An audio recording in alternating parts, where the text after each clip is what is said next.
Cricket ಜಗತ್ತಿನ interesting ಸುದ್ದಿಗಳನ್ನು quick ಆಗಿ ಹೇಳ್ತೇನೆ ಕ್ರಿಕೆಟ್ ರೌಂಡ್ ನಲ್ಲಿ. ನಾನು ಶಾಂತ. ನೀವು ಸುದ್ದಿಯಾನದ ಸಬ್ಸ್ಕ್ರೈಬರ್ ಆಗೋದಕ್ಕೆ ಮರಿಬೇಡಿ. ಅನಾರೋಗ್ಯಕ್ಕೆ ತುತ್ತಾಗಿರುವಂತ ಭಾರತ ತಂಡದ ಸ್ಪಿನ್ ಆಲ್ರೌಂಡರ್ ಅಕ್ಷರ್ ಪಟೇಲ್ ಅವರು ದಕ್ಷಿಣ ಆಫ್ರಿಕಾ ವಿರುದ್ಧದ T20 ಸರಣಿಯ ಕೊನೆಯ 2 ಪಂದ್ಯಗಳಿಂದ ರೂಲ್ಡ್ ಔಟ್ ಆಗಿದ್ದಾರೆ. ಧರ್ಮಶಾಲಾದಲ್ಲಿ ನಡೆದಿದ್ದ 3ನೇ ಪಂದ್ಯದಲ್ಲಿ ಅಕ್ಷರ್ ಪಟೇಲ್ ಕಣಕ್ಕಿಳಿದಿರಲಿಲ್ಲ. ಈಗ ಬಿಸಿಸಿಐ ಸ್ಪಷ್ಟನೆ ನೀಡಿದೆ. ಮುಂದಿನ 2 ಪಂದ್ಯಗಳಿಗೆ ಅಕ್ಷರ್ ಪಟೇಲ್ ಅಲಭ್ಯರಾಗಲಿದ್ದಾರೆ ಎಂದಿದೆ. ಭಾರತ ಮತ್ತು ಸೌತ್ ಆಫ್ರಿಕಾ ನಡುವಿನ 4ನೇ T20 ಪಂದ್ಯ ನಾಳೆ ಲಕ್ನೋದಲ್ಲಿ ನಡೆಯಲಿದೆ. ಈ ಪಂದ್ಯಕ್ಕೆ ಟೀಂ ಇಂಡಿಯಾದಲ್ಲಿ ಮಹತ್ವದ ಬದಲಾವಣೆಯಾಗಿದೆ. ಅಕ್ಷರ್ ಪಟೇಲ್ ಹೊರಬೀಳ್ತಾ ಇದ್ದಂತೆ ಆಯ್ಕೆ ಸಮಿತಿ ಬಂಗಾಳದ ಸ್ಪಿನ್ ಆಲ್ರೌಂಡರ್ ಶಹಬಾಜ್ ಅಹ್ಮದ್ ಅವರನ್ನ ಬದಲಿಯಾಗಿ ಆಯ್ಕೆ ಮಾಡಿದೆ. ಶಹಬಾಜ್ ಈ ಹಿಂದೆ ಟೀಂ ಇಂಡಿಯಾ ಪರ 2 T20 ಹಾಗೆ 3 ಏಕದಿನ ಪಂದ್ಯಗಳನ್ನಾಡಿದ್ದಾರೆ. ವಿರಾಟ್ ಕೊಹ್ಲಿ ಮತ್ತು ಅನುಷ್ಕಾ ಶರ್ಮಾ ವೃಂದಾವನದಲ್ಲಿರುವಂತಹ ಶ್ರೀ ಪ್ರೇಮಾನಂದ ಮಹಾರಾಜ್ ಆಶ್ರಮಕ್ಕೆ ಭೇಟಿ ನೀಡಿದ್ರು. ಈ ಹಿಂದೆ 2 ಬಾರಿ ಈ ಆಶ್ರಮಕ್ಕೆ ಭೇಟಿ ನೀಡಿದ್ದು ವಿರಿಷ್ಕಾ ಜೋಡಿ ಈಗ 3ನೇ ಸಲ ಭೇಟಿ ಕೊಟ್ಟಿದ್ದಾರೆ.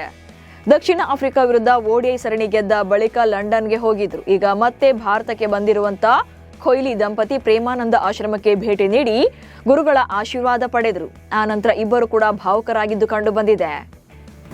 ಡಿಸೆಂಬರ್ 24ರಿಂದ ಆರಂಭವಾಗಲಿರುವಂತಹ ವಿಜಯ್ ಹಜಾರೆ ಟ್ರೋಫಿಯಲ್ಲಿ ಭಾರತದ ಎಲ್ಲಾ ಪ್ರಸ್ತುತ ರಾಷ್ಟ್ರೀಯ ತಂಡದ ಆಟಗಾರರು ಕನಿಷ್ಠ 2 ಪಂದ್ಯಗಳನ್ನು ಕಡ್ಡಾಯವಾಗಿ ಆಡಲೇಬೇಕು ಎಂದು ಬಿಸಿಸಿಐ ಹೇಳಿದೆ. ಟೀಂ ಇಂಡಿಯಾ ಆಟಗಾರರು ದೇಶೀಯ ಕ್ರಿಕೆಟ್ ಆಡುವ ಮೂಲಕ ಫಿಟ್ ಆಗಿ ಉಳಿಯೋಕೆ ಹಾಗೆ ಫಾರ್ಮ್ ಕಾಯ್ದುಕೊಳ್ಳೋಕೆ ಅಜಿತ್ ಅಗರ್ಕರ್ ನೇತೃತ್ವದ ರಾಷ್ಟ್ರೀಯ ಆಯ್ಕೆ ಸಮಿತಿ ಆದೇಶ ಮಾಡಿದೆ. ಭಾರತ ಮತ್ತು ನ್ಯೂಜಿಲೆಂಡ್ ನಡುವಿನ T20 ಸರಣಿ ಜನವರಿ 21ರಿಂದ 31ರವರೆಗೆ ನಡೆಯಲಿದೆ. T20 ವಿಶ್ವಕಪ್ ಫೆಬ್ರವರಿ 7ರಿಂದ ಮಾರ್ಚ್ 8ರವರೆಗೆ ನಡೆಯಲಿದೆ.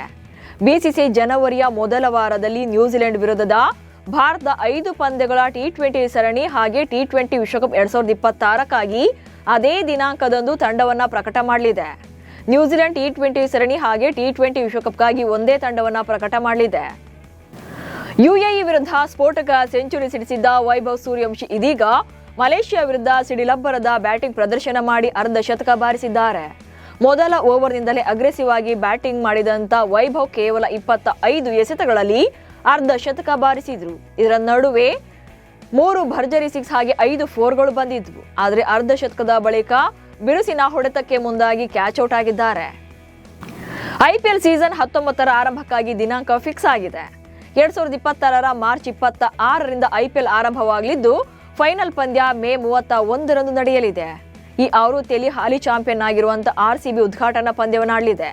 ಆದರೆ ಬೆಂಗಳೂರಿನ ಚಿನ್ನಸ್ವಾಮಿ ಕ್ರೀಡಾಂಗಣದಲ್ಲಿ ಪಂದ್ಯ ಆರಂಭವಾಗುತ್ತಾ ಅನ್ನೋದು ಇನ್ನಷ್ಟೇ ತಿಳಿಯಬೇಕಿದೆ.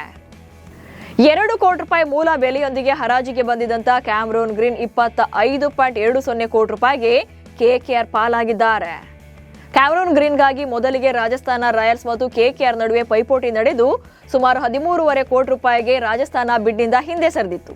ನಂತರ ಚೆನ್ನೈ ಸೂಪರ್ ಕಿಂಗ್ಸ್ ಮತ್ತು KKR ನಡುವೆ ಪೈಪೋಟಿ ನಡೆದು 25.20 ಕೋಟಿ ರೂಪಾಯಿ ಬಂದ ವೇಳೆ CSK ಹಿಂದೆ ಸರಿದಿದೆ. ಹೀಗಾಗಿ ದುಬಾರಿ ಮೊತ್ತಕ್ಕೆ KKR ಪಾಲಾಗಿದ್ದಾರೆ. IPL ಹರಾಜಿನಲ್ಲಿ ಘಟಾನುಘಟಿ ಆಟಗಾರರೇ ಅನ್ಸೋಲ್ಡ್ ಆಗಿದ್ದಾರೆ. ಫಸ್ಟ್ ರೌಂಡ್ನಲ್ಲಿ ಮೂಲ ಬೆಲೆ 2 ಕೋಟಿ ರೂಪಾಯಿಗಳೊಂದಿಗೆ ಹರಾಜಿಗೆ ಬಂದ ಫಸ್ಟ್ ಪ್ಲೇಯರ್ ಆಗಿದ್ದಂತ ಜೆಕ್ ಫ್ರೇಜರ್ ಮೆಕ್ಬುರ್ಗ್ ಅನ್ಸೋಲ್ಡ್ ಆದ್ರು. ನ್ಯೂಜಿಲೆಂಡ್ನ ಆರಂಭಿಕ ಆಟಗಾರ ಡೇವನ್ ಕಾನ್ವೆ ಕೂಡ ಮೊದಲ ಸುತ್ತಿನಲ್ಲಿ ಮಾರಾಟ ಆಗಲಿಲ್ಲ. ಹಾಗೆ ಇಂಗ್ಲೆಂಡ್ ವೇಗಿ ಗಸ್ ಅಟ್ಕಿನ್ಸನ್ ಕೂಡ ಅನ್ಸೋಲ್ಡ್ ಆದ್ರು. ಮೂಲ ಬೆಲೆ 2 ಕೋಟಿ ರೂಪಾಯಿಗಳಿಗೆ ಡೇವಿಡ್ ಮಿಲ್ಲರ್ ಡೆಲ್ಲಿ ತಂಡವನ್ನ ಸೇರ್ಕೊಂಡಿದ್ದಾರೆ. 2026ರ IPL ಉದ್ಘಾಟನೆಯನ್ನ ಬೆಂಗಳೂರಿನಲ್ಲೇ ನಡೆಸೋಕೆ ಬಿಸಿಸಿಐಗೆ ಮನವಿ ಮಾಡಿದ್ದೇವೆ ಅಂತ KSCA ನೂತನ ಅಧ್ಯಕ್ಷ ವೆಂಕಟೇಶ್ ಪ್ರಸಾದ್ ಹೇಳಿದ್ದಾರೆ. ಈಗಾಗಲೇ ಈ ಬಗ್ಗೆ ಬಿಸಿಸಿಐ ಜೊತೆ ಮಾತುಕತೆ ನಡೆಸಿದ್ದೇನೆ. MD CM ಈಗಾಗಲೇ ಪಂದ್ಯಾವಳಿ ನಡೆಸೋಕೆ ಹಸಿರು ನಿಶಾನೆ ಕೊಟ್ಟಿದ್ದಾರೆ. ಗೃಹ ಸಚಿವರ ಜೊತೆ ಫೋನ್ ಮೂಲಕ ಮಾತನಾಡಿದ್ದೇನೆ. ಶೀಘ್ರದಲ್ಲೇ ಈ ಬಾರಿಯ IPL ಉದ್ಘಾಟನೆ ಪಂದ್ಯದ ದಿನಾಂಕ ನಿಗದಿಯಾಗಲಿದೆ ಎಂದಿದ್ದಾರೆ. ಇವಿಷ್ಟು ಇವತ್ತಿನ ಕ್ರಿಕೆಟ್ ರೌಂಡ್ ಅಪ್ ಸುದ್ದಿಗಳು. ನಮಸ್ಕಾರ.